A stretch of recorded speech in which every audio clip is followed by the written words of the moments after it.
তো আধিকারিকরা আসছে, সবার কাছে আমাদের একই কথা ফেস করতে হয়েছে যে কী ব্যাপার, তোমরা এখানে কি পাতা বিক্রি করো, গাঁজা বিক্রি করো।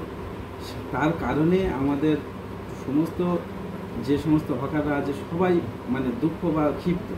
তার কারণে আমরা প্রতিবাদ মিছিলটা কালকে করেছি সবাইকে নিয়ে, এবং আমরা সবাই ব্যস্ত, সবাই এতে আছি। আমরা আমাদের আধিকারিকদের সঙ্গে কথা বলছি, উপর নেতৃত্বদের সাথে আগামী দিন কথা বলে যেটা পদক্ষেপ থাকা সেটা থাকবে।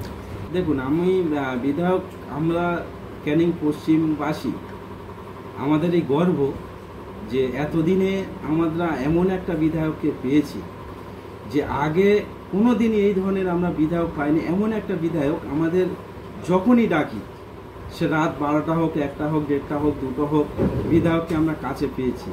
এমনকি আমরা ছোট মানুষ, আমরা যদিও বা কোনো সময় হেল্পের জন্য কোনো প্রয়োজনে ফোন করি, তারা যদি ব্যস্ত থাকে, পরবর্তীকালে আমাদের ফোন ঘুরিয়ে করেছে। এটাই আমরা আমাদের বিধায়ক সাহেবের থেকে আমরা খুবই পেয়েছি। এত ভালো মানবিক বিধায়ক ক্যানিং পশ্চিমে পরেশরাম দাসের মতো আমরা কোনো দিন দেখিনি আমাদেরকে।